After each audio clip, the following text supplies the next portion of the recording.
겠습니다. 박수 부탁드립니다. 안녕하십니까. 방금 소개받은 자본시장연구원의 황현영 연구위원입니다. 오늘 저는 모두가 다 아시고 있는 내용들, 하지만 한 번 더 되짚어보면서 우리가 나아가야 할 바를 봐야 하는 시간으로 밸류업 및 지배구조 개선 입법의 성과와 과제에 대해서 말씀드리도록 하겠습니다. 크게 세 가지 목차로 말씀드리겠습니다.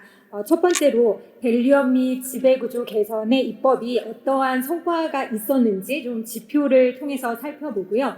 그렇다면 이런 성과를 이어가기 위해서 앞으로 어떠한 과제가 우리 앞에 있는지 기업이 해야 할 밸류업과 관련된 과제들, 또 정부 정책으로 이어가야 할 지배구조 개선 입법의 과제를 살펴보도록 하겠습니다. 먼저 최근 자본시장의 긍정적 변화를 말씀드려야 할 것 같습니다. 이미 앞선 세션에서도 많이 말씀해 주셨는데요. 코스피 지수가 4,200선을 돌파하면서 연초 대비 약 76% 상승을 했습니다. 물론 요즘에 조금 하락세도 있었고 여전히 이게 계속될 것이냐 라는 기대감과 더불어 우려도 있는 게 사실입니다만, 제 개인적인 체감을 조금 더 말씀드리면 오늘 오기영 의원님이 영상 축사로 하셨죠. 왜냐하면 오늘 해외 기관 투자자들 한 40명하고 미팅이 있으셨거든요. 블랙락, JP 모건, 골드만삭스 그 해외 기관 투자자들과 저도 같이 하는 미팅이 있었고, 제가 이러한 해외 기관 투자자들을 2012년부터 지금까지 코비드 기간을 제외하고는 거의 매년 만났는데 올해 이들이 보이는 반응이 정말 다릅니다. 그 어느 때보다도 이 한국 자본시장에 대한 기대감을 많이 이야기를 하고 있고요.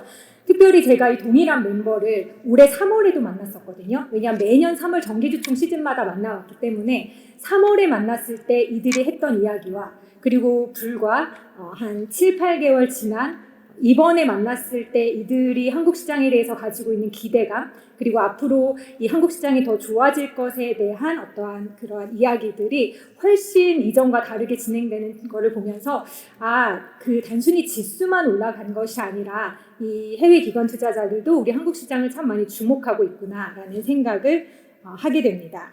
그리고 더불어서 또 하나 이제 고무적인 게 있다면, 오늘 앞선 세션에서도 코리아 디스카운트라는 이야기를 많이 하셨죠.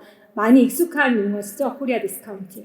그런데 그 디스카운트 할인율이 저희 연구원의 김민기 박사님께서 추정을 하신 결과 점점 하락하고 있는 그런 추세를 보입니다. 다시 말하면 이 코리아 디스카운트가 감소되고 있다. 그러니 우리가 이젠 더 이상 이 디스카운트 되는 이러한 율이 훨씬 완화될 것이고, 그러면 이제는 코리아 프리미엄이라는 이야기를 조금씩 좀 기대감을 해봐도 되는 것 아닌가 하는 그러한 변화를 보여주는 요즘입니다. 더불어 말씀드릴 수 있는 것은 자본시장에 있어서 우리 자본시장이 좀 많이 비판을 받았던 이 주주 환원 부분입니다. 아시는 것처럼 2024년을 기점으로 해서 자기 주식의 취득과 소각의 규모가 대폭 증가했습니다. 그냥 그래프로만 보셔도 눈에 띄게 보이시죠? 이 자기 주식의 취득 금액에 있어서도 많이 증가를 했고요.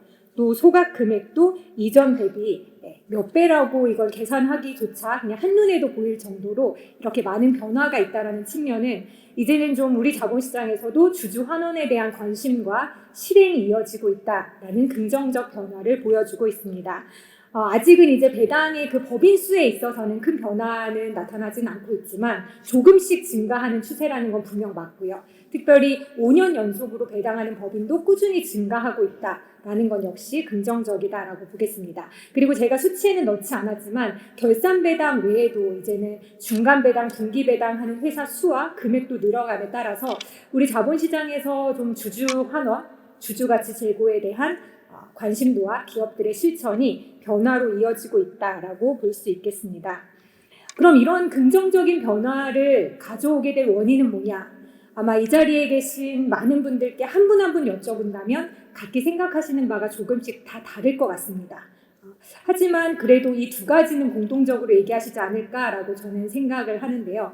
하나는 밸류업이고 또 하나는 지배구조 개선 입법에 대한 그러한 성과라고 저희가 같이 공통적으로 생각하지 않을까라는 그러한 생각을 해봅니다. 일단은 밸류업 자체가 아직 시작한 지 얼마 안 됐기 때문에 당장 엄청난 변화를 가져왔다라고 말하기는 조금 조심스러울지 모르나 분명한 건 2024년부터 이렇게 자사주 취득과 소각이 증가한 것은 밸류업의 영향으로 보일 수가 있고요. 조금씩 나타나는 변화들을 보면 이 밸류업 프로그램을 통해서 상장 기업이 기업가치 제고 노력을 하겠다. 그러한 이 공시가 2024년 5월에 이 공시 계획을 시행한 이후부터 2025년 10월까지 167개 기업이 공시를 제출을 했습니다. 그리고 이 공시 기업을 좀 분석을 해보면 시가총액 1조 원 이상의 대형 상장사 비중이 65.3%로 높지만 소형 상장사도 참여하고 있다는 점, 이런 점도 좀 저희가 고무적으로 보아야 할 것 같습니다. 그리고 수는 좀 적을지 모르지만 그렇게 공시에 참여한 기업들의 시가총액 비중은 전체 시장의 44.5%, 그리고 또 코스피만 특정해서 본다면 49.9%를 차지한다는 점에서 이미 영향력 있는 많은 기업들이 이 코스피 공시에 참여하고 있다라고 볼 수가 있겠고요. 앞서 말씀드린 것처럼 이 밸류업 공시가 시작된 지 얼마 안 됐기 때문에 이 공시를 바라보는 또 기관 투자자들의 기대감 역시 앞으로 어떻게 나아갈 것인가라는 그러한 것을 좀 저희가 가늠하게 하는데요. 먼저 이 밸류업 프로그램이 코리아 디스카운트 해소에 얼마나 기여했다고 생각하십니까? 라는 질문에 대해서 국내외 기관 투자자 95명 중에서 절반 이상이 긍정적으로 해소에 기여했다라는 답변을 했고요. 저는 이거보다 조금 더 의미 있는 질문은 두 번째인 것 같습니다. 이러한 밸류업 공시가 향후에 상장 기업의 투자 유치와 주가 상승에 긍정적인 영향을 줄 것으로 예상하십니까? 라고 했을 때 매우 그렇다는 답변이 48%, 그렇다는 답변이 37%. 상당수의 기관 투자자들이 이 밸류업 공시를 통해서 기업들이 좀 자발적으로 노력해 줄 것을 기대하고 있고, 그리고 이 프로그램이 시행된 이후에 기관 투자자 입장에서 상장 기업과 좀 그 소통을 하는 데 있어서 뭔가 기업들의 변화가 느껴지십니까? 라는 질문에 대해서 매우 유의미한 변화가 있었다가 38%, 또 어느 정도 유의미한 변화가 있었다라는 게 34%. 이런 것만 봤을 때 이제 막 시작한 밸류업 공시이지만 앞으로 우리 시장에서 더 많은 기대감을 가지게 하는 것이 사실입니다. 그리고 이제 어저께는 ACJ 멤버들이 정부 투자자들과 미팅이 있었는데요. 사전에 보내준 질문지에 보면 이 밸류업과 관련된 그 질문이 핵심 내용에 들어있었고, 실제로 어제 미팅을 진행하는 과정에서도 상당히 밸류업을 앞으로 어떻게 더 한국 정부가 이렇게 지지할 것이며 인센티브를 줄 것이며 하는 그 질문이 계속적으로 있었습니다. 그래서 이 밸류업 프로그램이 앞으로 어떻게 진행되는가가 국내에도 물론이지만 해외 기관 투자자들에게도 상당한 관심이 있는 영역이다라고 말씀드릴 수 있겠습니다.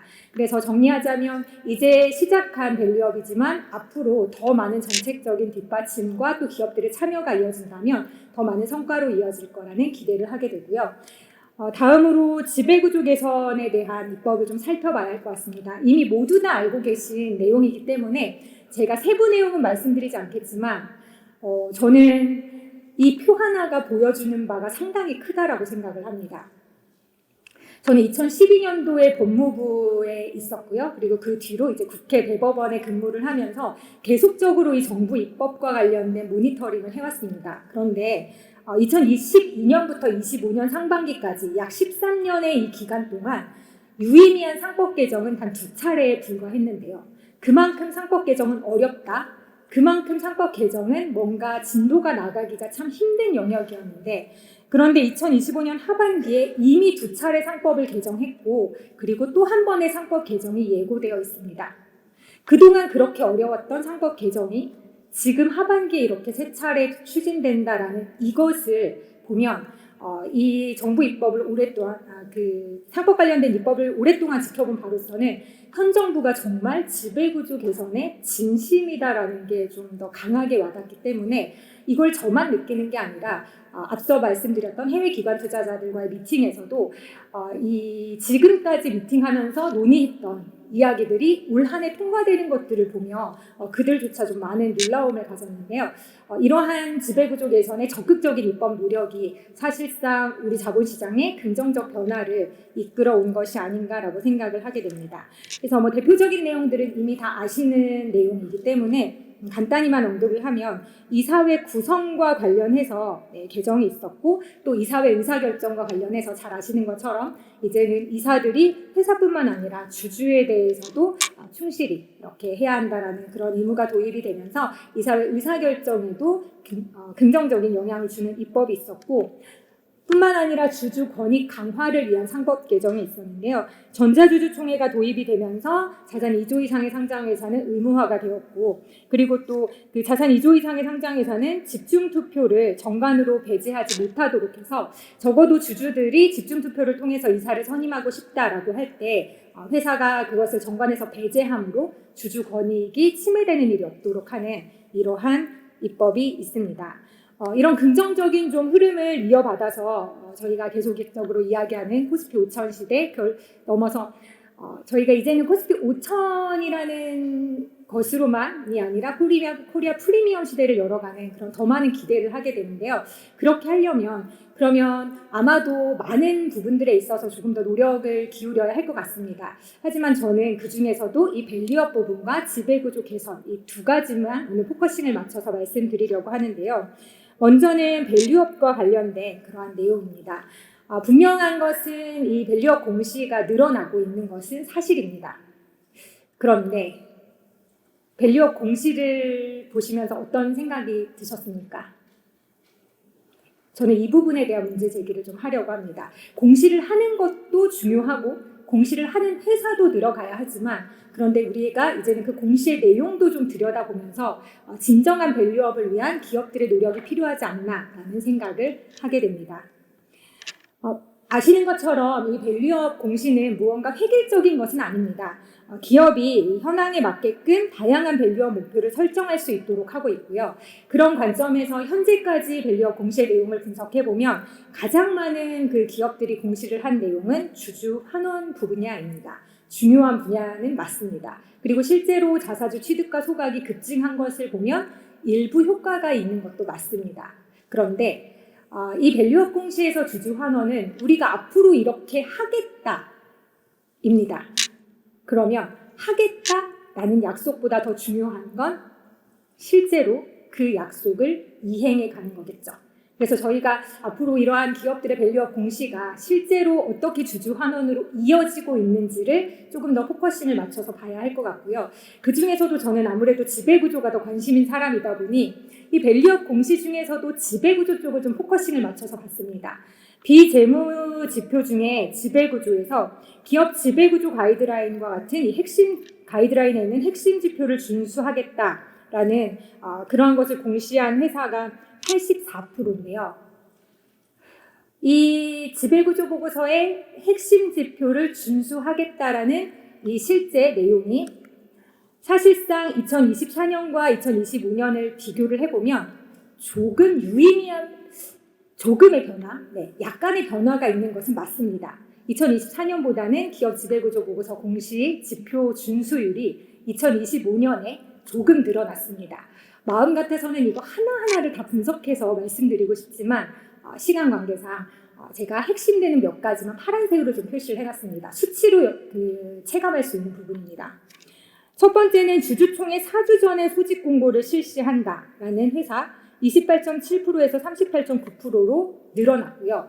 우리나라 그 소집 공고를 전수조사를 해봤습니다. 올해 이제 다트에 있는 걸 하나하나 확인을 해서 보면 여전히 2주 전에 몰려있기는 하나 이 기업 지배구조 보고서와 이 밸류업 공시 덕분에 4주 전에 하는 회사들이 참 많습니다.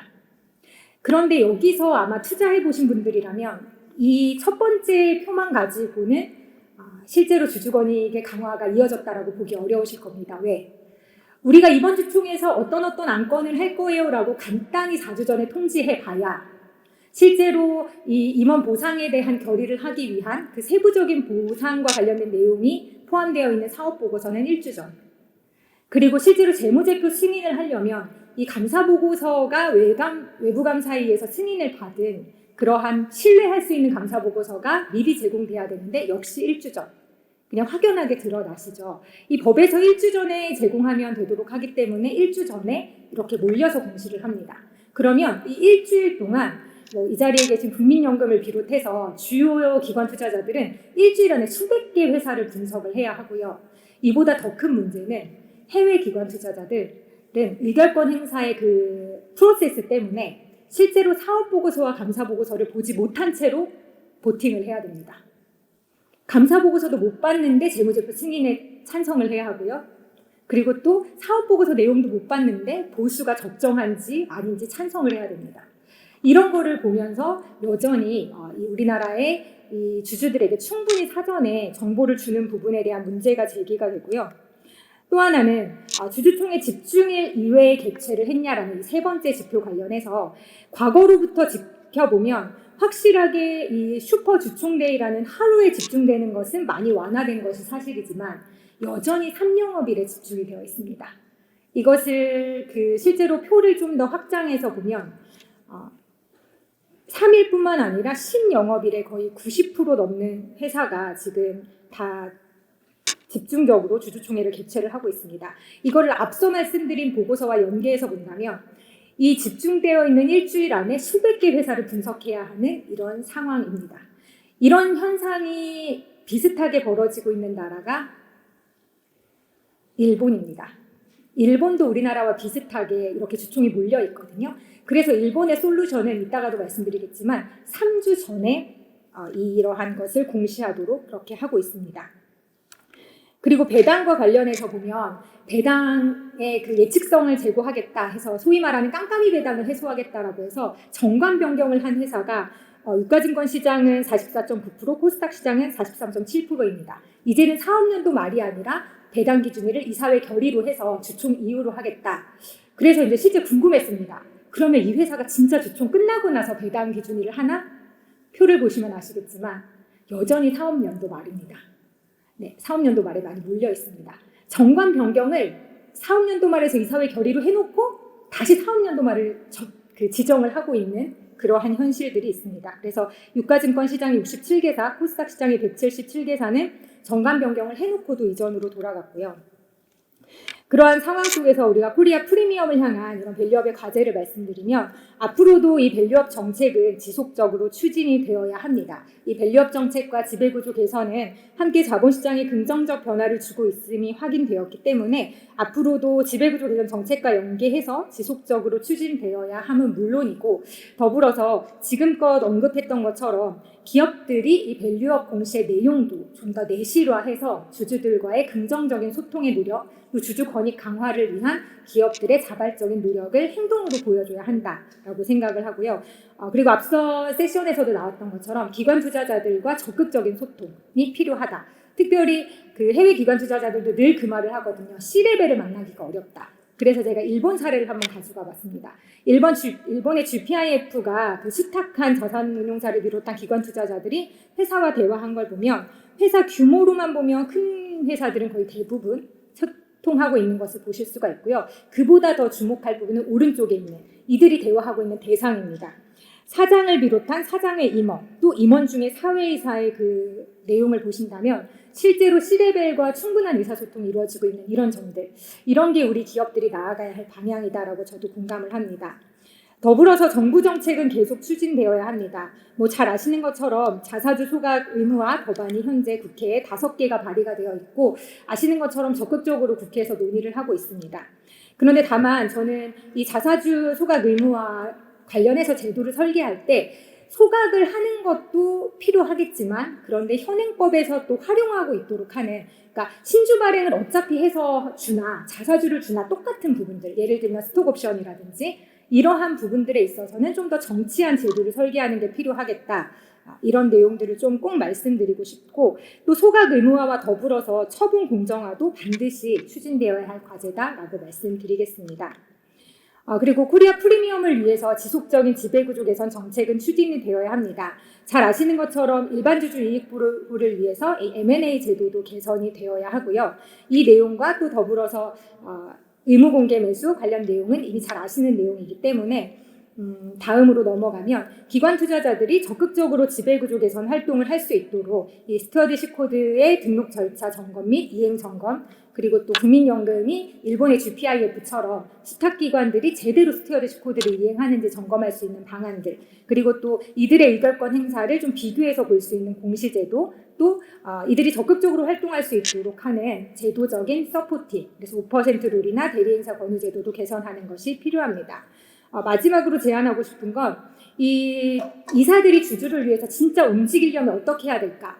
제가 생각했을 때는 충실임을 도입했다라고 해서 바로 움직일 것 같지는 않습니다. 오히려 이사 선임의 영향력을 행사할 수 있도록 이사 선임권과 보수 승인권을 강화하는 것이 훨씬 더 현실적인 대안이 될 수 있다라고 생각을 하고요. 앞서 말씀드린 것처럼 일본과 같이 3주 전에 이 전자공시 제도를 통해서 충실한 안건 검토를 보장을 해주도록 하고, 그리고 보수와 관련해서도 현재 한도만 승인받고 있는데 이것을 좀 더 구체화하자. 이게 영미식의 세이온페이는 아닙니다. 우리 현행법제에 저는 세이온페이가 적절한지에 대한 의문이 있어서, 다만 조금 더 구체적으로 승인을 받자. 그리고 보수 내용의 공시도 조금 더 구체화하자. 라고 해서 이사 선임과 보수에 있어서 주주의 영향력이 확대된다면 지금보다 더 기업들이 주주들을 의식하며 이러한 주주 권익 강화를 위해 힘쓸 것으로 생각합니다. 네, 이상으로 준비한 발표 마치겠습니다. 감사합니다.